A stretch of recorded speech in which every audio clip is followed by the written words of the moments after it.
법률 세무 관련해서 문제가 생겼다고요? 저희만 믿으세요. 저희가 도와드리겠습니다. 법률 세무 상담을 무료로 제공합니다. 월 1회 법률 세무 강의를 진행합니다. 한농대 졸업생, 재학생의 원활한 영농 영어를 위하여 여러분의 꿈과 희망을 위하여 한국농수산대학교가 항상 함께하겠습니다.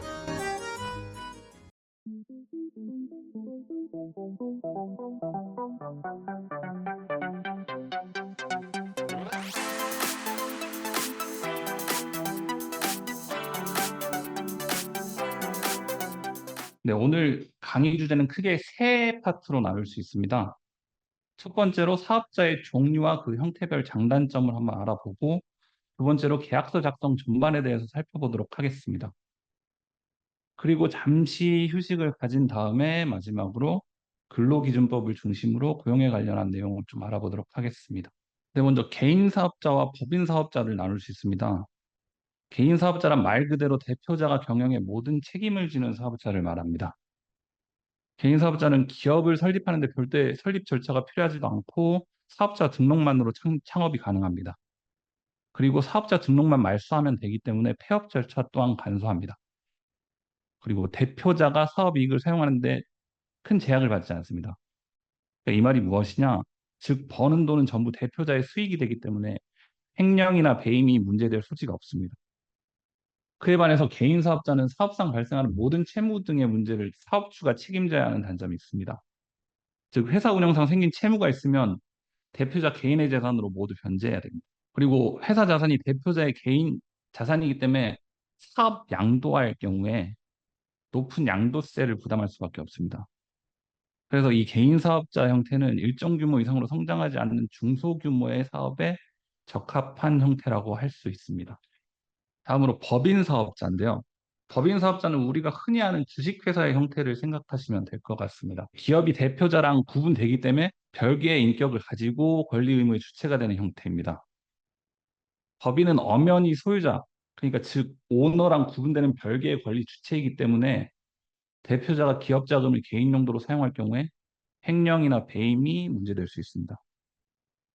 그리고 법인 사업자의 종류로는 유한회사, 한명회사, 조합법인 등이 있지만 법인 설립을 희망하는 대부분은 통상적으로 투자 유치가 용이하고 대표자의 책임이 제한되는 주식회사 형태를 선호합니다.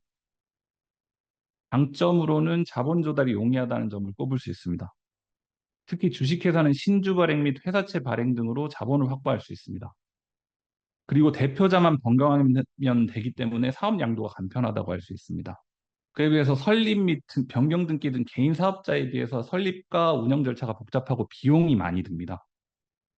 네, 이미 말씀드렸듯이 법인 재산이 엄격하게 구분되기 때문에 대표 개인 입장에서는 자금을 유용할 수 없다는 점이 큰 단점이 될 수도 있습니다. 개인 사업자에 비해서 일정 규모 이상 성장 가능한 유망 사업의 경우에 법인 사업자의 형태를 선택하시면 될 것 같습니다. 농업과 관련해서 법인 사업자는 크게 농업회사법인이랑 영농조합법인으로 나눌 수 있습니다. 네, 이 부분은 사실 모바일 컨설팅으로 가장 많이 접수되는 주제이기도 합니다. 올해 제가 받은 것만 해도 한 4건 정도 되는 것 같은데 아무래도 농업회사법인과 영농조합법인 어휘가 비슷하기 때문에 많이들 혼란을 겪으시는데 사실 회사와 조합에 초점을 두고 구분하면 그 성격을 좀 더 수월하게 기억할 수 있습니다. 먼저 농업회사법인입니다. 농업회사법인은 농업과 관련된 사업을 하려고 설립하는 회사법인을 말합니다. 즉 구체적 사업 목표는 저 오른쪽에 보시는 표와 같습니다. 그리고 상법이 준용되고 한명회사, 합자회사, 유한회사 등 형태가 존재하지만 대부분 주식회사의 형태라고 생각하시면 될 것 같습니다. 그리고 농업인 또는 농업 관련 생산단체 1인만으로도 법인 설립이 가능합니다. 그리고 비농업인도 대표자가 될 수 있지만 이 경우에는 관련 규정에 따라 출자에게 제한을 받을 수 있습니다. 네, 장단점을 간단하게 정리하면 농업인 1인만으로도 설립 가능하고 설립자는 투자액을 한도를 유한 책임을 지면서 농업인이 아닌 다른 사람도 투자 지분 한도 내에서 의결권을 가지기 때문에 외부 투자 유치가 용이한 장점이 있습니다. 그에 반해서 농업 경험이 전혀 없는 사람도 의결에 참가할 수 있기 때문에 비전문가에 의해서 법인 자체가 휘둘릴 위험성이 있습니다. 그리고 자산 총액 70억이 넘는 경우에는 외부 감사를 꼭 받아야 한다는 단점이 있습니다. 즉, 농업과 함께 다양한 사업을 목적으로 하는 경우에 이런 농업회사 법인이 적합하다고 할 수 있습니다. 다음으로 용농조합법인입니다. 협업적 농업 경영을 통해서 농업 관련 사업을 공동으로 하려는 농업인 또는 농업 생산자 단체 5인 이상이 설립한 조합 법인을 말하는데 간단하게 특정한 농업 관련 수행을 위해서 뭉친 동업 집단이라고 생각하시면 될 것 같습니다. 근데 영농조합법인의 법적 성질은 민법상 조합이라고 할 수 있습니다. 민법상 조합이기 때문에 조합법인의 재산은 조합원이 합유하는 형식이 됩니다. 임원은 반드시 농업인이어야 하고 비농업인도 참여는 가능하지만 의결권이 없는 준조합원만 될 수 있습니다. 장점이라고 한다면 외부 감사를 받지 않는다는 점이랑 조합원이 현물 출자라는 경우 세금 혜택이 있다는 점이 되지만 사실 이걸 적었는데 실질적 장점이라고 하면은 혼자서 하기 힘든 일을 그냥 여러 명이서 동업 형태로 수행할 수도 있고 그리고 농업회사법인에 지원되는 그 정부 지원금을 받을 수 있다는 점입니다. 그리고 아무래도 농업회사법인보다는 설립 목적에 따라서 충실하게 운영이 가능할 것 같습니다. 반면에 조합원 모두가 지분 범위 내에서 조합의 대표자라고 볼 수 있기 때문에 합의해야 되니까 의사결정 속도가 빠르지가 않습니다. 그리고 결정권을 가진 사람이 여러 명이라서 사실 사업을 진행하는 경우에 사업이 산으로 가는 경우가 허다합니다. 그리고 조합이라는 특성상 법인 재산으로 채무를 다 받지 못하면 결국에 조합원이 책임을 져야 됩니다. 그리고 제일 큰 단점이라고 할 수 있는데 비농업인 참여를 사실상 제한하고 있기 때문에 외부 투자가 어렵습니다. 그리고 조합원이 탈퇴할 경우에는 민법상 조합에 해당하기 때문에 탈퇴 정산을 해줘야 합니다. 근데 이 경우에 실제 투자한 금액, 현물 투자가 가능하기 때문에 이 실제 투자한 금액에 대한 평가가 어려워서 실제 요 정산금으로 분쟁이 발생하는 경우가 꽤 많습니다. 그래서 영농조합법인 같은 경우는 그냥 단순 영농에 적합하다고 볼 수 있습니다. 네, 다음으로 계약서 작성 전반에 대해서 한번 살펴보겠습니다.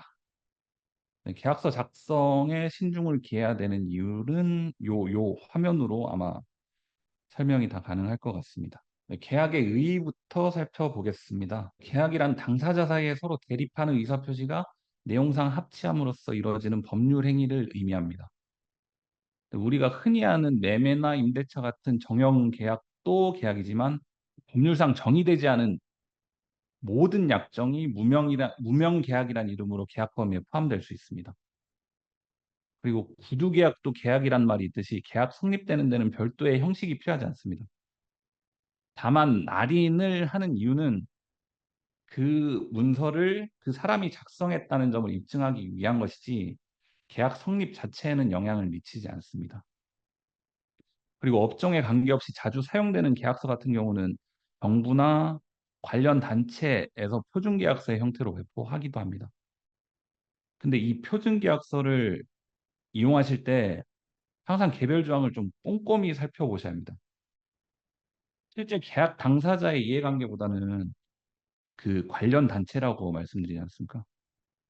가령 이제 뭐 공인중개사 협회에서 만든 뭐 주택매매 표준계약서 같은 경우에 사실 그 매도인이나 매수인의 이해관계보다는 실제 공인중개사의 이해관계를 더 크게 반영하는 경우가 있습니다.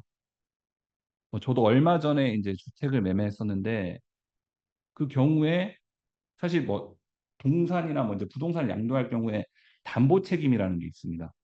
그러니까 매매를 하고 나서도 매도인이 6개월간은 그 물건에 대한 하자를 담보할 수 있는 책임입니다.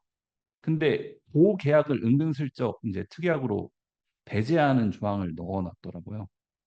그래서 요런 계약 조항 같은 거는 이제 표준 계약서라고 무조건 맹신하지 마시고 항상 좀 꼼꼼히 보실 필요가 있습니다. 계약서 작성의 필요성은 다들 뭐 잘 알고 계시리라고 생각을 합니다. 계약서 작성의 목적은 계약의 성립이 아니라 증명에 있습니다. 즉 당사자들끼리 사이가 좋다면 뭐 계약서는 아무런 필요가 없습니다. 뭐 구두계약 뭐 술 한잔 하면서 그냥 말로 가볍게 하는 것도 충분하니 뭐 좋은 게 좋은 거 아니겠습니까? 근데 결국에 뭐 사이가 틀어졌을 때 이 계약서는 이제 진가를 발휘하죠. 그리고 계약서 작성할 때 그 합의한 내용을 명확하게만 확인할 수 있으면 그 형식은 별로 중요하지 않습니다. 근데 그 이 합의 내용을 명확하게 확인을 할 수 있어야 되고, 그리고 이 내용을 당사자, 계약 당시 당사자뿐만 아니라 제3자가 언제 봐도 뭐 이견의 여지가 없을 정도로 명확한 문구를 쓰셔야 됩니다. 이 계약서가 왜 필요하다고 제가 말씀드렸습니다. 결국에는 분쟁 대비용인데 분쟁 시시비비는 어디서 가리는 거죠? 결국 법원, 그러니까 제3자인 법원이 시시비비를 가리는 거기 때문에 그러니까 우리의 의사는 그렇게 중요하지 않습니다. 제3자가 봤을 때도 명확해야 된다. 이 말씀을 드리고 싶습니다. 그래서 진짜 중요한 계약서를 작성할 때는 미리 법률 자문을 받을 필요가 있습니다. 근데 요 경우에 제가 간단한 팁을 드리면은 사실 계약서 전반을 들이밀어서 요거 좀 포괄적으로 검토 좀 해주세요. 혹시 문제 생길 거 검토 좀 해주세요. 이런 방식은 저는 사실 추천하지 않습니다. 그러니까 이게 당사자들이 첨예하게 생각하는 부분은 다 다를 수 있거든요. 똑같은 계약서라도. 그래서 뭐 이제 해지 요건이라든지 아니면 뭐 원상 회복 범위 그리고 뭐 굉장히 중요할 수 있는 부분일 수 있는데 지연 손해금 발생 같이 이런 특정 범위를 어떻게 규정하면 좋을지 이렇게 특정을 해서 자문 맡기는 게 효과적입니다. 자문을 받는 변호사 입장에서도 저렇게 찍어 놓으면은 사실 대충 답변을 드릴 수가 없습니다. 자기가 있는 거 그리고 이제 자기가 뭐 어디서 알았던 거 다 검색해서 가장 최적의 조항을 이제 그 당사자한테 맞춰서 답변을 드릴 수 있을 것 같습니다. 그렇게 해야지. 네, 그럼 계약서 작성 방법에 대해서 한번 알아보겠습니다. 먼저 계약 당사자 부분입니다. 법률행위는 사람만 가능합니다. 뭐 뻔한 얘기 같지만 법률상 사람은 대연인뿐만 아니라 법인도 포함됩니다. 그래서 계약 상대방이 뭐 이제 법인 사업자인지 사실 개인 사업자인지를 잘 구분하셔야 됩니다. 이게 개인 사업자도 대부분의 영업은 이제 어떤 회사라는 이름, 뭐 어떤 단체라는 이름을 쓰기 때문에 꼭 구분하셔야 됩니다. 왜냐면 주체가 달라질 수 있기 때문에. 그리고 향후에 소송을 가정한다고 할 때 개인 사업자인 경우에는 실제 뭐 계약서에 뭐 어떤 공업사라고 당사자를 지정했더라도 그 피고는 대표자가 돼야 됩니다. 그러니까 이렇게 개인 사업자인지 아니면 법인 사업자인지 가장 확인하기 쉬운 방법은 법인 등기부등본을 보는 겁니다. 그러니까 지금은 법인 등기부등본이라고 안 하고 정식 명칭은 법인 등기사항 전부 증명서라는 겁니다. 네, 어떤 법인이든 또 누가 하든 간에 이 뭐 인터넷 등기소에 들어가시면 700원이면 열람이 가능합니다. 다음으로 날인과 서명에 관련된 부분입니다. 이 부분이 정말 중요합니다. 날인 서명이 아까도 말씀드렸지만 계약 성립에는 영향을 못 미칩니다. 근데 왜 중요하냐? 잠깐 말씀드렸듯이 실질적으로 진정 성립이 인정됐는지를 이 날인과 서명이 증명할 수 있기 때문입니다. 앞에서 말씀드렸듯이 반드시 인감으로 날인을 해야 되느냐라는 질문을 많이 받는데요. 실제 목도장으로도 뭐 가능합니다. 증명도 되고. 근데 인감만큼 강력한 증명력을 가지지는 못합니다. 왜냐? 인감은 등기소에서 발급한 인감증명서라는 걸 통해서 이 진위 확인 여부가 가능하기 때문에 그런 겁니다. 그럼 서명은 왜 언급을 했느냐? 당연히 막도장보다는 이제 어쨌든 필체가 들어가는 거니까 어떻게 보면 정체성이 이제 유지가 되는 부분도 있지만 실제 그 관공서 가보시면은 인감증명서 대신 본인 서명 사실 확인서라는 걸 등록하고 쓰시는 분들이 꽤 됩니다. 효력은 인감증명서랑 똑같습니다. 실제 본인이 사인을 해서 서명을 해서 이제 등록을 해두면 어떤 계약서에 본인 서명만으로도 인감도장에 효과를 낼 수가 있습니다. 또 계약서가 여러 장이거나 각각 한 부씩 작성해서 보관하는 경우에는 서로 진정한 내용을 입증하기 위해서 단인이나 개인을 하기도 합니다. 앞서 보여드린 구영우 드라마처럼 실제 날인이나 서명의 힘은 여러분들이 생각하는 것보다 훨씬 큽니다. 만약 내가 계약서를 작성하지 않았더라도 그 계약서에 내 날인이나 또 서명이 돼 있다라고 한다면 그 문서에 내가 이제 날인이나 서명을 했다는 것이 법률상 추정이 돼 버립니다. 법률상 추정의 효력은 입증 책임의 전환입니다. 그러니까 민사소송법상 주장하는 사람이 원래 입증을 해야 되는 게 이제 소송상 원칙인데 특정 사실이 이렇게 법률상 추정이 돼 버리면은 그런 사실을 부인하는 상대방이 입증할 책임이 지게 됩니다. 그래서 만약에 이제 내가 날인하지도 않은 내 실제 인감이 직인이 돼 있다라고 하는 경우에 아, 그거 내가 날인하지 않았다라는 점을 내가 스스로 입증을 해야 됩니다. 그리고 또 이 날인이나 서명을 해놓고 소송 중에 함부로 이거 부인을 하는 것도 안 됩니다. 왜냐? 민사소송법 363조를 보면 고의나 중대한 과실로 진실에 어긋나게 문서의 진정을 다툰 때에는 법원은 결정으로 200만 원 이하의 과태료에 처한다고 규정하고 있습니다. 그래서 그 해당 소송 그 승패를 떠나서 실제 이게 거짓으로 이렇게 진협을 다퉜다라는 게 인정되면은 과태료 부담하실 수도 있습니다. 근로기준법을 아셔야 됩니다. 근로기준법에 대한 이해가 필요한 이유는 이 근로 관련한 법령들이 대부분 강행 규정이라 그렇습니다. 강행 규정이 뭐냐? 당사자가 합의를 하더라도 관련된 규정을 배제할 수 없는 효력을 가진 규정을 말합니다. 그래서 근로기준법에 반하는 내용을 고용계약에 포함시켰다고 하더라도 그 부분은 무효가 됩니다. 그리고 무효가 된 그 부분의 공백은 근로기준법에 해당 조항이 메꾸게 됩니다. 그래서 사용자가 됐든 근로자가 됐든 근로기준법의 기본 규정 정도는 꼭 알고 계셔야 됩니다. 네, 근로기준법 적용 대상은 원칙적으로 5인 이상 사업장입니다. 근데 임금 관련 조항, 그리고 계약서 작성 의무, 휴게 시간, 휴일 등의 규정은 4인 이하 사업장에도 그대로 적용됩니다. 아래에서 보시는 바와 같이 사용자에게는 근로계약서 작성 의무가 있습니다. 근로계약서는 반드시 근로자를 위해서 작성해야 되는 것은 아니고 소위 요즘에 을질이라고 많이 하지 않습니까? 그런 근로자의 위법 행위로부터 사용자를 보호하는 도구가 될 수도 있습니다. 그래서 꼭 근로계약서는 작성을 하셔야 합니다. 그리고 근로기준법 제17조에 따르면 근로계약서를 작성하고 그것을 교부해야 합니다. 이 규정은 아까 말씀드렸듯이 4인 이하 사업장에도 모두 적용되고 또 처벌 규정까지 있습니다. 뭐 이 정도 사소한 거 가지고 뭐 과태료 정도 받겠지라고 생각하실 분들이 있는데 이건 500만 원 이하의 벌금입니다. 벌금은 형사처벌이고 정가도 남습니다.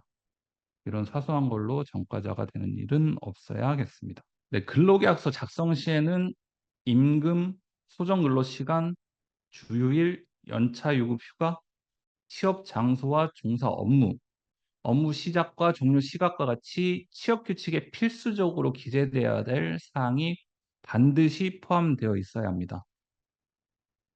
특히 임금, 소정 근로시간, 주일, 연차 휴가 요 네 가지는 반드시 서면으로 작성을 하고 교부를 하셔야 합니다. 요 소정 근로시간은 뭐냐? 그 법정 근로시간이랑 이제 비교되는 개념인데 그 사용자와 근로자가 근로하기로 합의한 시간을 말합니다. 대부분의 직장인 통상근무 직장은 9시부터 6시가 소정 근로시간이 되겠습니다. 네, 서두에도 말씀드린 바와 같이 근로기준법은 법 자체가 강행 규정입니다. 그래서 요 근로기준법에 반해서 근로자의 권리를 침해하는 경우에는 말씀드렸듯이 그 계약 내용은 효력이 없습니다. 그리고 근로계약서는 근로자를 채용할 때, 즉 근로계약을 체결하는 즉시 작성을 해야 됩니다. 그 아래 사례 보시면 깜빡 잊고 근로계약서를 작성을 안 하고 한 뭐 이틀을 일을 했다. 근데 그 알바생이 깽판을 부리고 싸우고 퇴사를 했다. 근데 여전히 근로계약서를 작성하지 않았거나 아니면 뭐 이틀 후에 근로계약서를 겨우 작성했다. 라고 하더라도 신고하면은 처벌 대상이 됩니다. 일단 처벌 대상이 되고 뭐 선처를 하는 건 뭐 이제 고용노동부 이제 담당자의 사정이겠지만 어쨌든 처벌 대상이 된다는 점 명심하시길 바랍니다. 표준 근로계약서는 고용노동부 홈페이지 들어가시면 확인할 수 있습니다.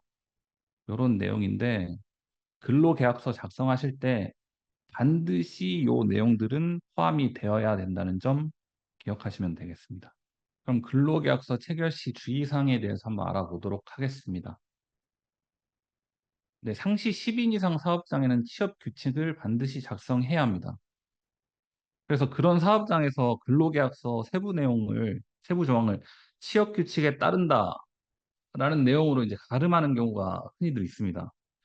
근데 이 경우에는 반드시 사용자가 취업 규칙 내용을 설명을 하고 근로자가 요구했을 경우에는 취업 규칙 내용을 다 적어서 명시해서 교부를 해야 합니다. 근로계약서에 퇴직금 관련 내용이 포함되어 있지 않다 하더라도 퇴직금 지급 의무는 근로기준법뿐만 아니라 퇴직급여 보장법에서도 규정을 하고 있기 때문에 근로계약서 작성과는 관계없이 사용자는 퇴직금을 지급해야 합니다.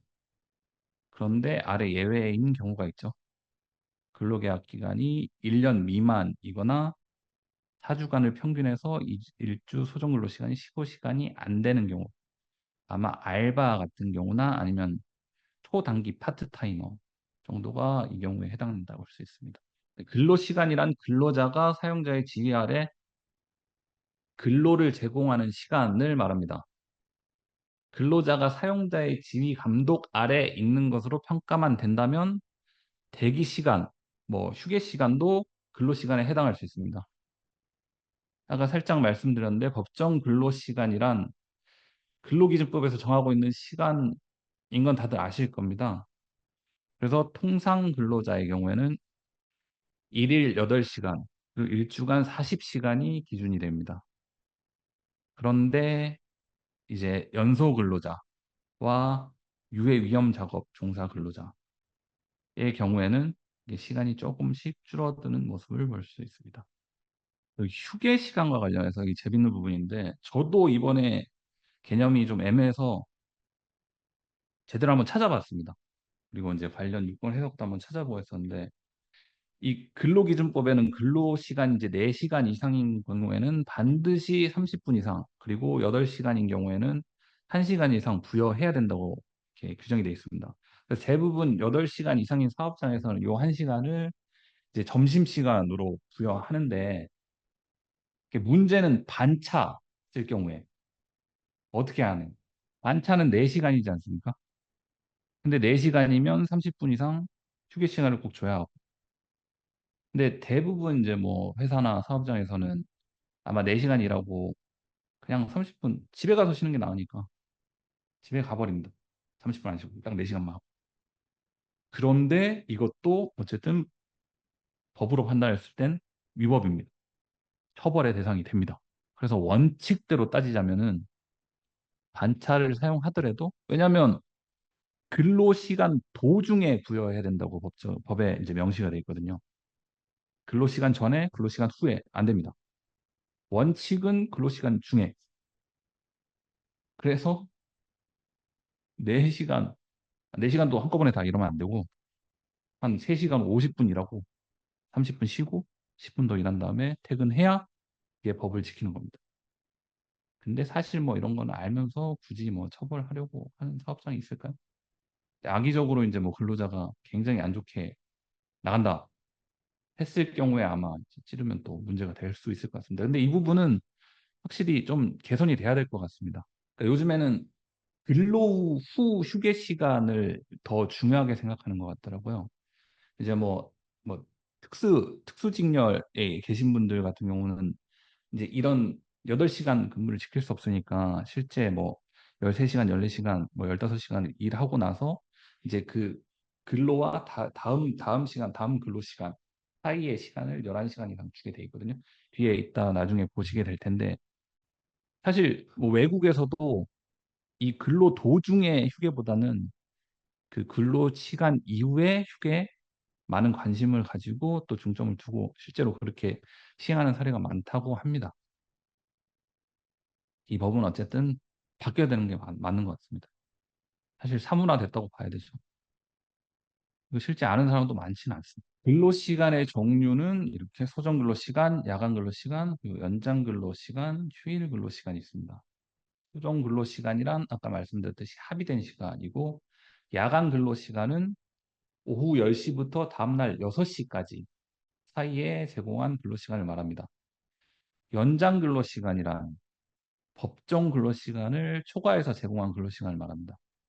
그래서 8시간을 근무했다. 만약 9시, 9 to 6다. 6시 이후에 6시부터 7시까지는 1시간이 연장 근로 시간이 되는 거고 그 연장 근로가 반드시 야간 근로를 의미하는 것은 아니기 때문에 연장 근로 만약에 10시부터 11시까지 근무를 했다 하면 그건 연장 근로 시간도 되고 야간 근로 시간도 되는 겁니다. 휴일 근로 시간이란 뭐냐? 말 그대로 휴일로 정한 날의 근로 시간을 말합니다. 이거 2022년 1월 1일부터 여기 됐죠. 저희도 5인 이상 사업장이라서 이게 적용이 됩니다. 너무 행복합니다. 근로 시간에 대해서 다양하게 판단한 사례들이 존재합니다. 결론만 말하자면 이제 사용자의 지휘 감독 아래 있기만 하면 어쨌든 사용자 입장에서는 그게 노는 시간이다. 저건 누가 봐도 노는 건데 라고 하더라도 근로 시간으로 인정될 수 있습니다. 즉 대기 시간 또 사용자의 지휘 감독 아래 있는 시간이라고 하면 인정될 수 있습니다. 이 대기 시간 같은 경우 이제 뭐 운송 공부를 하시는 분들이나 아니면 지하철 기관사 분들 같은 경우엔 연속해서 4시간, 5시간 운행을 할 수가 없는 거잖아요. 그래서 대기를 해야 하는데 실제 대기를 하는 시간이면 실제 휴게 시간이라고 하면은 본인이 집에 가서 뭘 하든 뭐 술을 마시든 당구를 치든 뭘 하든 상관이 없어야 합니다. 근데 대부분의 회사에서는 제약을 하고 있는 거죠. 왜냐하면 다음 운행에 영향을 미치니까. 실제 그렇게 사용자의 지휘 감독 아래에 있다고 한다면 그 시간도 근로 시간이 됩니다. 그리고 교육 시간도 당연히 이건 포함돼야 되겠죠. 그리고 워크숍, 세미나, 워크숍이 참 괜찮은 단어 같습니다. 노는 걸 잘 포장해 주는 단어 같은데 요 경우에도 어쨌든 사장님이 꼈다, 오너가 꼈다라고 하면 그건 당연히 돈을 받아야겠죠. 그리고 접대 받는 것도 될 수 있겠죠. 야, 나 오늘 술 먹기 너무 힘들다. 네가 대신 가서 술 좀 먹어줘라. 그 사람들한테 먹어줘라. 접대하는 것뿐만 아니라 접대 받는 것도 근로시간으로 인정될 수 있습니다. 야유회란 말 요즘에 안 쓰지 않나요? 듣기 좋고 쓰기 좋은 말하기 좋은 워크숍이라는 단어가 있으니까 회식이고 야외고 전부 다 인정될 수 있다라는 취지의 말씀드립니다. 8시간만 공장 돌려서 손은 누가 키우니? 라고 하시는 분들이 있습니다. 그게 사용자만 그런 게 아니라 왜 그런 분위기인지 모르겠는데 오히려 더 근로자분들은 아마 이제 그 지급되는 수당 때문에 더 그런 말씀을 많이 하시겠지만 어쨌든 연장 근무할 수 있습니다. 단 주 52시간 내에서만 법적으로는 가능합니다. 52시간 내에서 연장 근로를 하더라도 근로자와 사용자는 개별적인 합의를 거쳐야 됩니다. 그런데 이 개별 합의는 단체 협약이나 근로계약으로 미리 정할 수가 있습니다. 그리고 특례 업종, 아까 말씀드렸던 운송업, 수송업이 이 특례 업종에 해당할 수 있는데 이 특례 업종을 비롯해서 예외 직종은 일주 64시간까지 초과 연장 근로가 가능합니다. 이 대표적인 특례 업종 아까 말씀드렸죠. 수송, 운송업을 꼽을 수 있습니다. 그리고 이 경우에 제가 말씀드린 거 나오네요. 퇴근 이후의 휴게 시간. 근로 종료 후부터 다음 근로일 개시 전까지 반드시 11시간 이상의 휴게 시간을 법적으로 보장을 해야 합니다. 그리고 이 일문제 참 말이 많았죠. 30인 미만 사업장 한해서 그러니까 일몰제라고 해서 한시적으로 2021년 7월 1일부터 2022년 12월 31일까지만 근로자와 대표자가 서면 합의한 경우에 한해서 주 60시간까지 연장 근로가 가능하게 이제 법에 제정을 했었습니다.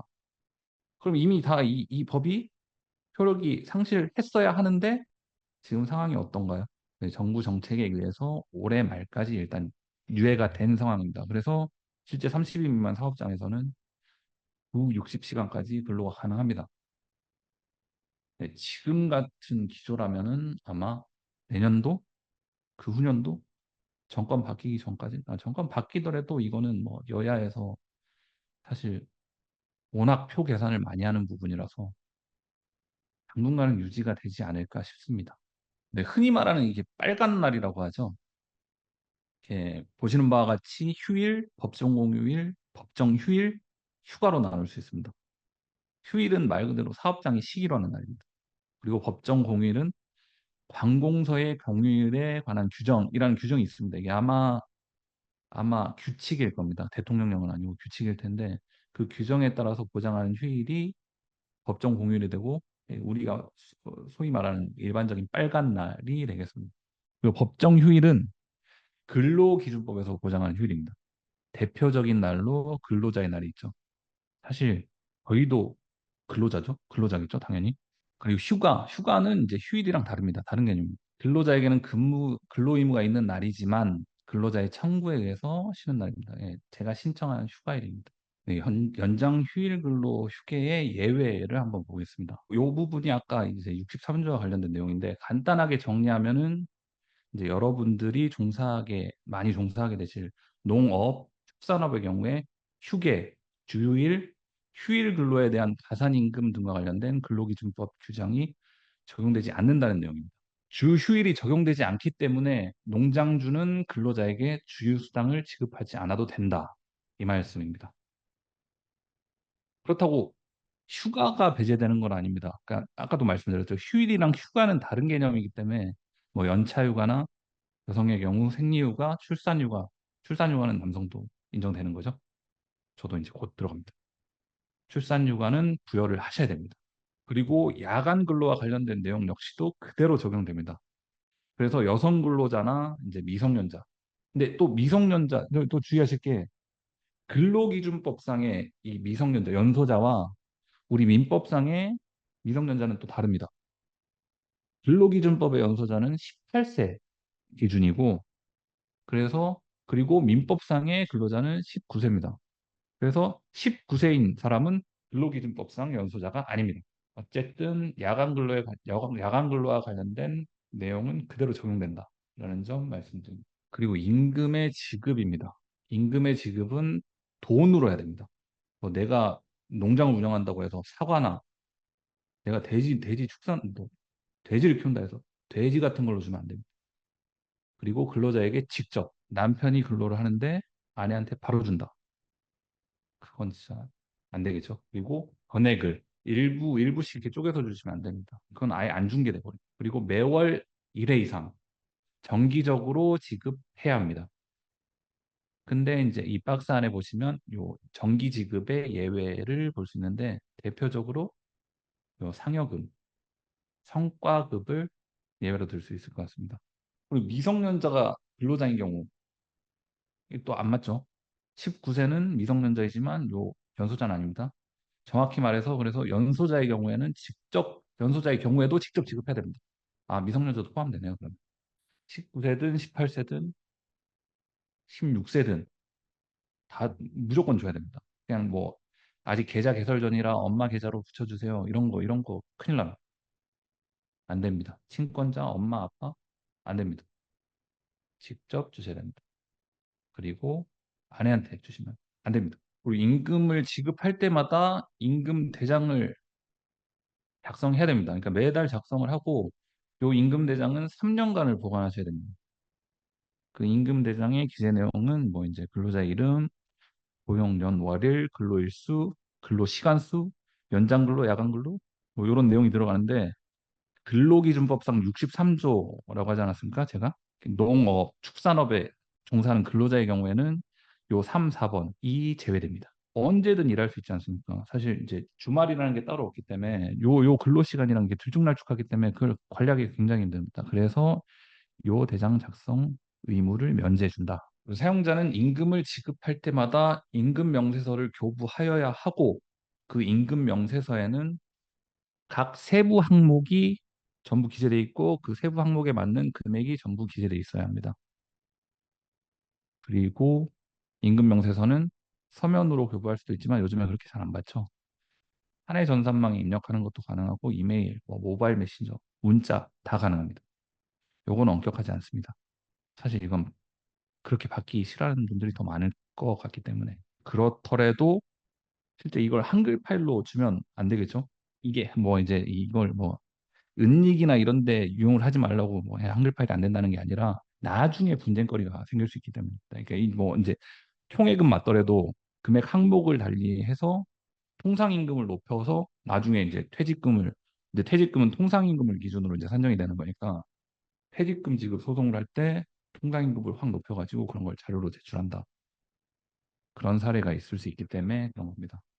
뭐 그런 경우에도 이 사람이 이제 위조를 했다 해서 뭐 형사처벌하고 이제 아까 말씀드렸던 뭐 증거 이제 대료 부가 요청하시면 돼요. 퇴직금은 정기 월급일과 상관없이 퇴직한 날로부터 14일 이내에 지급을 해야 합니다. 그러니까 이 규정을 어긴 경우에도 형사처벌 대상이 되고요. 다만 특별한 사정이 있는 경우에는 고의가 없다고 이제 보기 때문에 형사처벌을 면할 수 있는데 이 법원이 결국 법원이 인정해야 되지 않겠습니까? 이 특별한 사정이라는 걸. 근데 거의 없습니다. 특별한 사정을 인정하는 게. 사실 생각해봐도 그렇겠죠? 근데 제가 찾은 특별한 사정이 뭐냐? 그러니까 이미 근로자가 퇴직금을 중간정산을 했습니다. 전액을 다 수령하고 나서 실제 퇴직할 시기에 사용자랑 근로자 둘 다 몰랐던 거죠. 금액이 좀 남아 있었다는 거. 퇴직금이 좀 남아 있었다는 거. 요 정도 돼야 특별한 겁니다. 웬만한 거 특별한 게 아니고 뭐 해외여행을 가서 뭐 못 줬다 이런 거 특별하지 않습니다. 무조건 14일 내에 주셔야 됩니다. 그리고 퇴직금뿐만 아니라 임금 지급일을 지정을 했지 않습니까? 그러면 임금 지정일에 하루라도 늦으면은 이제 연 20% 굉장히 셉니다. 요즘 뭐 재판을 하더라도 연 12%인데 연 20%의 지연 이자를 지급해야 됩니다. 그래서 뭐 이제 특별한 사정이 있는 경우에 당사자 합의로 퇴직금 이제 14일 이후에 지급하는 것도 가능한데 요렇게 합의를 하더라도 이자는 지급을 해야 된다. 그래서 기존의 퇴직금이랑 가산된 이자까지 합쳐서 지급을 해야 합니다. 가산임금에 관련된 부분인데 연장근로 등에 대해서는 사용자는 가산임금을 지급해야 됩니다. 일단 가산되는 임금은 통상임금의 50%라는 점이랑 그리고 각 항목별로 중복 계산이 된다는 점, 이 부분만 명심하셔도 이 부분 뭐 거의 다 마스터 하셨다라고 생각하시면 되겠습니다. 즉, 연장 근로 시간도 100분의 50, 야간 근로 시간도 100분의 50, 그리고 휴일 근로 시간도 100분의 50인데, 가령 요런 게 이제 중복이 된다. 아까 말씀드리지 않았습니까? 이제 10시부터 밤 12시까지 2시간을 연장 근무를 하면서 야간 근로를 한다. 그런 경우에는 100%가 됩니다. 그러니까 4시간 분에 해당하는 만약에 시급이 10,000원이다 하면은 4만 원을 주셔요. 근데 요거랑 관련해서 이제 제가 전 회사 사실 변호사 되기 전에 이제 공기업에 한 10년 정도를 근무했었습니다. 그래서 가끔 이제 뭐 야간 감독을 나가거나 이런 게 있었는데 실제 이 중복이 된다는 부분에 대해서는 모르시는 분들이 꽤 많습니다. 그래서 저희는 이게 사용자랑 근로자랑 합의가 있는 경우에는 꼭 이 가산 임금 말고도 이제 대체 휴식이나 대체 휴가라고 해가지고 시간을 지급할 수도 있습니다. 근데 요 경우도 똑같이 이제 임금 계산이랑 똑같이 계산이 되는데 저는 이걸 알았죠. 이걸 알았기 때문에 야간 감독 시간을 충분히 야간 공사를 이제 뭐 8시부터 할 수 있음에도 저는 기필코 안 된다. 10시부터 해야 된다. 그래서 10시부터 6시 사이에 항상 시간을 달아서 저는 항상 웬만하면은 또 시간 계산하기 어려우니까 딱 4시간을 채웠습니다. 그러면 하루를 쉴 수 있다. 온전한 하루의 휴가가 생긴다. 요 점 명심하시는 게 좋을까요? 대부분 다 사용자가 되실 건데. 이런 거 아셔야 됩니다. 그래서 연장 근로 시킬 때 10시 전에 딱 끝내야 됩니다. 그럼 간단한 사례를 통해서 요 개념을 한번 다시 확인해 보겠습니다. 우선 이 시급이 10,000원, 예시에 드는 이제 근로자의 시급이 10,000원이라는 걸 전제를 깔고 시작하겠습니다. 네, 월요일부터 금요일까지 8시간 근무한 후에 이 9 to 6 일반적인 이 통상 근무자라고 생각하시면 되고 휴무일인 토요일 8시간을 근로한 근로자의 토요일분, 그 토요일 하루의 임금을 한번 구해 보겠습니다. 기본적으로 8시간에 대한 통상임금인 8만 원 당연히 붙겠죠. 그리고 통상임금 8만 원의 50%인 4만 원이 가산임금이 됩니다. 그래서 요 사용자가 요 근로자한테 지급해야 할 토요일분 하루치의 총임금은 12만 원이 됩니다. 할만하죠. 주말 근무. 2번 사례, 요 두 번째 사례가 좀 재밌습니다. 이제 주말에만 12시간씩 근무하는 그러니까 일주 총 근무 시간이 24시간인 알바생이 하루에 그러니까 토일 하루씩 1시간을 초과 근무한 경우에 뭐 일요일은 굳이 1시간을 추가 안 해도 되겠네요. 그러니까 1시간을 초과 근무한 경우에 토요일분의 임금을 구해 보겠습니다. 먼저 단시간 근로자이기 때문에 휴일 근로수당은 가산이 안 됩니다. 소정 근로 시간이기 때문에. 그렇지만 일일 소정 근로 시간이 12시간이라고 이제 정했다고 하더라도 토요일은 휴일이지 않습니까? 휴일의 법정 근로 시간은 8시간으로 돼 있기 때문에 이 앞에 보시면 법정 근로 시간 8시간이기 때문에 8시간을 제외한 4시간에 대해서는 연장 근로로 0.5를 곱해 주셔야 됩니다. 가산해야 됩니다. 거기다가 이제 1시간 초과 근무이기 때문에 거기다 1시간 초과 한 1시간에 대한 0.5 해서 총 이 알바생이 일한 시간은 13시간이지만 임금은 15.5시간분에 해당하는 15만 5천 원을 받게 됩니다. 이 부분은 이제 다 자료를 받으셨으니까 다시 한번 확인해 보시면 좋을 것 같습니다. 지금 어쨌든 재학 중에 알바 같은 거를 할 수도 있기 때문에 이 부분 내가 그 근로 시간을 정할 때도 아셔야 됩니다. 모든 걸 아시면 돈이 됩니다. 아까 말씀드렸듯이 그 부분은 또 말씀드리고 싶습니다. 근로자와 대표자가 서면 합의만 하면 말씀드렸듯이 임금 대신 대체 휴가나 대체 휴식을 줄 수도 있습니다. 그 대체 휴가나 대체 휴식의 계산 방식 역시 임금 계산이랑 동일합니다. 그리고 이제 해고에 대해서 한번 알아보겠습니다. 사용자는 정당한 사유가 없는 한 근로자를 해고할 수 없습니다. 근데 이 규정은 잠깐 말씀드렸듯이 5인 미만 사업장에서는 적용이 되지 않습니다. 우리 회사가 5인 미만이다 하면 막 자르실 수 있습니다. 그렇더라도 30일분은 임금을 주셔야 한다. 왜냐? 해고 예고 규정이라는 게 있기 때문에 해고 예고 규정이란 해고를 하기 30일 전부터 이미 고지를 해야 된다라는 말씀드려요. 왜냐하면 적어도 다른 일자리를 마련할 시간은 벌어야 하기 때문입니다. 요거 관련해서 그 최근에 이제 KBS의 사장이 바뀌면서 그 최욱 씨가 그 진행하던 프로그램이 있었습니다. 한 시사 관련 프로그램인데 그 프로그램이 그냥 폐지된다라는 말 분명히 이렇게 방송은 안 하는데 폐지됐다고 말을 안 하는 겁니다. 폐지됐다고 안 하는 이유가 요 이유입니다. 그 관련된 프로그램 하나에는 많은 인력이 붙지 않겠습니까? 특히나 외주 인력이 많이 붙는데 이렇게 작가나 뭐 이제 관련해서 방송 관련된 분야에 다양한 인력들이 붙게 되는데 사실 갑자기 폐지를 결정한 겁니다. 그 프로그램은. 근데 그 경우에 이제 폐지했다고 공식적으로 선언해 버리면은 이 해고 예고 규정을 지키지 않은 것이기 때문에 한 달을 다른 방송 재방송. 실제 그 사람들은 놀고 있는데 재방송을 내보내는 겁니다. 다 요 규정 때문에. 아무튼 요걸 넘어버렸네요. 이 정당한 사유로 인정될 수 있는 사례들이 있습니다. 장애, 무단결근, 불성실한 근무, 업무명령 위반, 그리고 이 이력서 허위 기재.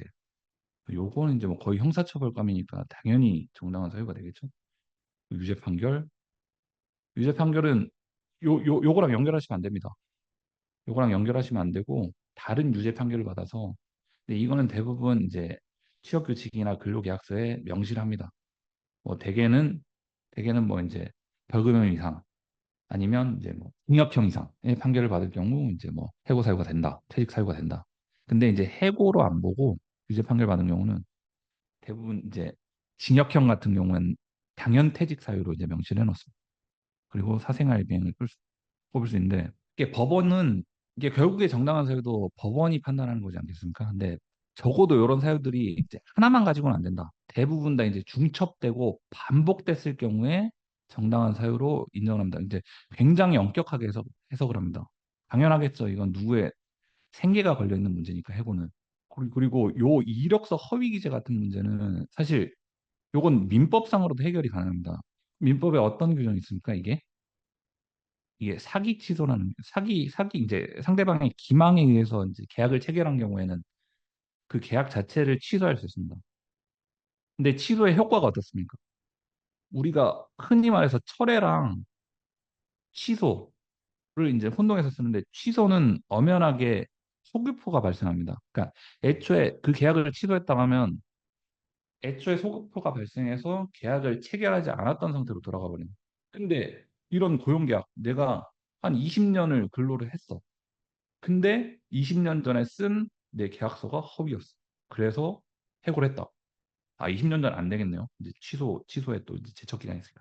만약에 한 2년이 지났다. 2년 전에 쓴 이 이력서가 허위인 게 밝혀졌다. 그 경우에 취소가 된다, 안 된다? 취소는 됩니다. 취소는 되는데 어떻게 판단하느냐? 이미 발생한 노무제동의 효과는 소급효가 발생하지 않는다라고 판단해서 근로자가 임금이랑 그동안 일하면서 이제 받아야 했던 임금이랑 퇴직금 청구권은 인정을 하고 있습니다. 나름 합리적인 판단이라고 생각이 됩니다. 정당한 이유에 대한 판례. 그렇죠. 이 대부분 요 심하게 중대한 반복적으로 정한 일수 이상을 반복적으로 했을 경우에 인정이 된다. 그래서 대부분 저 사람을 사실 도저히 근무하지 못하게 될 상태의 사람도 있습니다. 진짜 그냥 너무 분위기 흐리고 일을 아예 하지도 않고 그리고 이제 워낙 본인 이제 공격을 많이 받으니까 실제 제 전 회사에서 그런 사례가 있었는데 일을 하나도 안 합니다. 일을 하나도 안 하는데 본인이 챙길 건 다 챙겨야 돼요. 그러면서 이 사람이 이제 데스노트를 만드는 거죠. 실제 나한테 이제 뭐라고 했던 사람들, 지적을 했던 사람들, 그 사람들 하나하나 다 이제 만약에 점심시간을 뭐 5분 일찍 시작했다. 그럼 이제 그 다 기록합니다. 이런 사람이 있었는데 도저히 사실은 이제 사회상대상 이 사람이랑 같이 일은 못 하잖아요. 그래서 이 진짜 직원들이 같이 근무하는 직원들이 합심을 했습니다. 합심을 해서 정인지 아닌지는 잘 모르겠지만 어쨌든 요 사유들을 하나하나씩 다 모았어요. 갈등을 안 만들고 일부러 이제 지적도 안 하고 그때부터는 지적도 안 하고 갈등을 안 만든 다음에 무려 한 2달을 모았습니다. 조금 지각한 거, 근무 시간에 졸았던 거 이런 거 다 기록해놨어요. 그래서 해고가 아니라 파면이 됐는데 저는 그분이 뭐 이제 다퉜으면은 전 너무 그냥 파면은 사실 너무 센 처분이기 때문에 웬만하면 살아 돌아옵니다. 그리고 그분이 다퉜으면은 저는 해고까지도 안 갔을 것 같아요. 대개는 뭐 이제 아마 반봉 아니면 강등 정도 됐을 것 같은데 그분도 이제 자신의 운명을 직감했던 것 같습니다. 다투지 않아서 파면으로 해피엔딩. 그리고 이 해고 절차가 있는데 이제 조금 다른 얘기긴 하지만 그 우리나라 행정 절차법에서는 행정청이 이제 침익적인 처분하는 경우 특히나 이제 이런 징계 아니면 뭐 해고를 하는 경우에는 반드시 사전 통지와 그 당사자의 의견을 청취하도록 규정을 하고 있습니다. 근데 이제 그런 행정법상의 규칙이 사실은 이게 이 해고 규정에도 적용이 된다라고 생각을 하시면 될 것 같습니다. 그래서 기본적으로 내가 어떤 처분할 때 그냥 이거는 내가 행정청이 아니더라도 내가 공무원이 아니더라도 항상 이제 사람들을 관리하고 하실 때는 요거는 꼭 기억하시면 좋을 것 같습니다. 반드시 어떤 불이익한 처분을 할 경우에는 사전 통지 그리고 상대방의 의견 청취를 하셔야 한다. 요점. 그리고 이 쉬운 문제가 아닌데 이거 외국인 근로자 문제입니다. 지금 우리나라 농촌뿐만이 아니죠. 네, 그 건설 현장이나 이런 데 가면은 사실 외국인 근로자가 없으면 업무 자체가 마비가 된다고들 합니다. 제가 태어난 곳은 저는 해남에서 태어났거든요. 근데 해남에서 쭉 자란 건 아니고 해남에서 태어나서 제가 울산에서 컸는데 아무튼 공교롭게 또 해남은 이제 어촌, 농촌, 농어촌이고 제가 자란 울산은 또 공업도시입니다. 워낙 공사 인력도 많고 그래서 일용직들이 유난히 또 많은 도시긴 한데 이 두 도시에 진짜 어마어마합니다. 외국인 근로자들. 근데 이분들을 함부로 대할 수, 이게 뭐 예전에 보면 뭐 진짜 뭐 사장님 나빠요 해가지고 뭐 이런 게 되게 그 대우가 안 좋다고 했는데 대우가 안 좋아질 수가 없습니다. 이분들이 없으면 안 돌아가니까. 이분들 나름대로 이제 또 커뮤니티가 형성되지 않겠습니까? 그래서 이분들이 참 이제 많이 제고해서 이분들을 오히려 많이 권익은 좋아졌는데 좋아진 걸까요? 아무튼 여러모로 갈등이 많더라고요. 외국인 근로자들은 외국인 근로자대로 그리고 이제 이 외국인 근로자들을 사용하는 사용자들은 사용자대로 그리고 제가 마침 엊그제 제가 사실 이 강의를 준비하면서 굉장히 고민이 많았습니다. 차라리 대면이라면 이렇게 이제 완벽하게 준비를 안 해도 될 텐데 이게 나름 지금 제가 좀 이게 완벽하지 않다고 다들 완벽하지 않다고 생각하시겠지만 나름 준비는 열심히 한 겁니다. 문제는 준비대로 이게 강의가 흘러가지 않아서 문제긴 한데 아무튼 고민을 많이 하고 하는 와중에 TV에서 저녁에 외국인 노동자와 관련된 이제 다큐를 하는 겁니다. 주요 내용이 이제 크게 이제 두 가지 주제였는데 계절 근로 여기 있지 않습니까? 그 계절 근로 비자를 받아서 이제 한국에 입국한 근로자였습니다. 이 계절 근로자도 아시는 분들 아실 텐데 이게 뭐냐? 이제 농번기나 이제 대부분 농어촌에는 이제 일하는 철이 있지 않습니까? 그 아닌 철에는 대부분 다 일손이 필요가 없죠. 그래서 이런 농번기에 한시적으로 노동력을 이제 충족시키기 위해서 외국인들한테 이제 이런 한 90일에서 한 많으면 길면 한 5개월까지의 근로를 할 수 있는 이게 계절 근로를 발급합니다. 계절 근로 비자를 발급합니다. 이 계절 근로 비자로 이제 들어온 외국인들인데 이 관리가 안 된다는 겁니다. 어쨌든 오케이 하고 들어왔으니까 좋지. 이 사람들 입장에서는 내가 농촌에서 들어왔는데 응? 오히려 옆에 도시로 가면은 거기는 일은 더 편해. 땡볕은 아니야. 적어도 땡볕은 아니야. 거기 더 일이 편한데 급여를 더 주네? 그쪽 공사장으로 가볼까? 해서 그렇게 다 이주를 해버리거든요. 그래서 나름 이제 본인들도 이제 사용자도 요건 갖춰서 이렇게 해놨더니 도망간다. 그래서 이거 문제다. 요거 이제 개선돼야 된다. 라는 주제가 하나였고 전문 직업 비자로 들어오신 분들입니다. 이 전문 직업 발급 받기가 굉장히 어렵습니다. 이거 몇 년을 아무튼 그 해당 직종에 있어야 되고 그리고 그 직종도 특수한 직군이었습니다. 아무튼 이분들이 모여서 이제 점심을 먹고 하는 건데 이분들한테는 가족들도 입국이 허용됩니다. 이분들이 이제 근로에 종사하는 동안은 이 가족들도 입국이 돼서 같이 살 수 있습니다. 엄청난 거죠. 그러니까 엄청 발급받기가 힘든 비자입니다. 근데 이런 비자로 와서 이런 비자를 받고 가족들까지 데리고 왔는데 이제 7살이 되는 아이였습니다. 근데 보육료 이제 어린이집이나 이런 데는 정부에서 거의 100% 무상 지원이 되는 건 아시는지 모르겠는데 근데 이 어린이는 하나도 지원이 안 되는 겁니다. 그래서 이 엄마까지 이제 아내까지 같이 왔는데 이 아내가 그 알바라도 하고 싶다. 내 아기 이제 아이 보육료라도 이제 내고 싶어서 벌고 싶어서 알바를 하고 싶은데 아예 안 됩니다. 그런 맹점이 있어서 결국에 그 노동자가 정말 정말 우리 사업장에도 필요한 노동자인데 그 노동자가 이제 초등학교에 들어갈 나이가 됐으니까 결국에 내년에 귀국하기로 결정했다라는 내용이었습니다. 이 외국인 근로자 문제는 참 첨예합니다.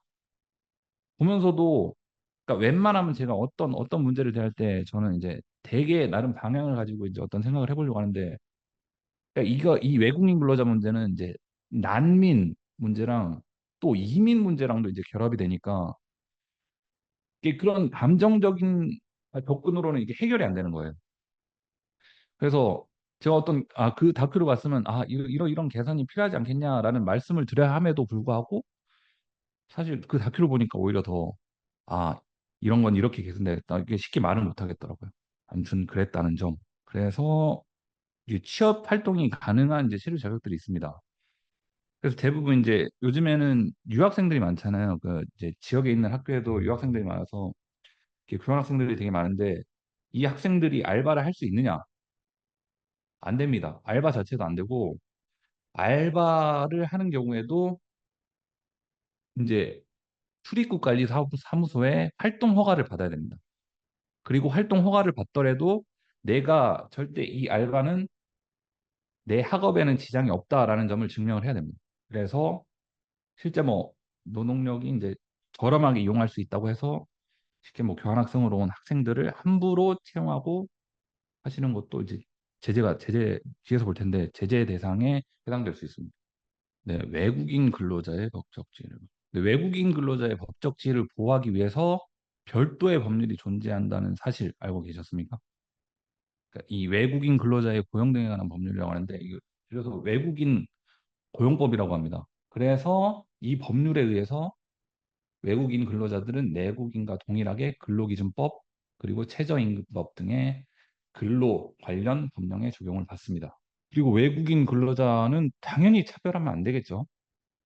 이거는 사실 뭐 천부인권에 관한 문제인 것 같아서 굳이 이걸 법률로 제정할 필요가 있었을까라고 하는데 오히려 반성적 고려였을까요? 그래서 이런 지극히 당연한 내용이 무려 법률의 조항으로 제정이 돼 있습니다. 이 외국인 근로자와 관련한 사례가 있는데 이 부분은 각자 한 번씩 그냥 읽어보시면 될 것 같습니다. 넘어가겠습니다. 이 사례의 취지가 그렇습니다. 소위 말해 불법 체류자가 됐습니다. 뭐 취업을 받고 왔든 뭐 취업 비자를 받고 들어왔든 아니든 어쨌든 불법 체류자가 이제 근로를 제공하는 상황에서 이제 이런 산재 사고를 당한 경우에 산재가 적용되느냐 하는 경우에 답은 적용이 된다.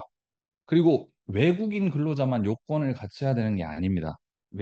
아까도 잠시 말씀드렸는데 외국인 근로자를 사용하려는 사용자도 일종 요건을 갖춰야 합니다. 근데 모든 외국인 근로자의 채용에 적용되는 건 아니고 상대적으로 취득이 쉬운 취업 전문 비자 있잖아요. 아까도 비전문 취업 비자 그리고 방문 취업 비자를 가진 외국인 근로자를 고용하려면 먼저 직업 안정 기관에 내국인 부인 신청을 해야 됩니다. 왜냐? 외국인 근로가 상대적으로 외국인들이 이제 싼 값에 이제 능력을 확보할 수 있으니까 너무 그렇게 외국인만 하면은 오히려 내국인이 취업할 자리가 없다. 그래서 내국인의 취업난을 막겠다라는 취지로 이 규정을 만들었습니다. 그래서 내국인을 채용하려고 해도 도저히 사람을 구할 수 없다라는 걸 이제 입증을 해야지 고용 허가랑 특례 고용 가능 확인을 받을 수 있습니다. 그런데 이렇게 고용 허가를 받았다고 하더라도 가령 이제 그 외국인 노동자한테 임금 체불을 하거나 아니면 뭐 이제 사람으로 못할 짓을 하면 당연한 거고 아무튼 그 고용 계약상의 고용 계약 내용을 성실하게 이행하지 않을 경우에는 이제 관할 당국은 취소를 시켜버릴 수 있습니다. 그래서 아까 제가 이제 을지리라고 말씀드린 것 중에 하나가 이제 이 외국인 노동자들이 처음에는 이제 그냥 약간 부당하더라도 그냥 아무 말 없이 일을 하는 거죠. 근데 이제 이런 규정을 차차 알아가는 겁니다. 그래서 지금은 이제 많이 개선되고 이제 뭐 부당한 대우가 없음에도 불구하고 예전에 부당한 대우를 삼아서 오히려 협박을 합니다. 협박을 해서 임금을 더 달라. 아니면 나 오늘은 일하기 싫다. 오히려 갑이 돼버리는. 근데 이제 고용주 입장에서는 쉽게 자를 수도 없고 자르면 안 되죠. 어쨌든 근로기준법에 적용을 받으니까. 그런 걸로 또 이제 고통을 받는 예전에 어느 다큐에서 또 본 것 같아요. 그래서 어떻게 한다? 처음부터 이런 사유 자체를 만들면 안 됩니다. 여러분이 만약에 외국인을 고용하시는 경우에. 제가 준비한 게 여기까지입니다.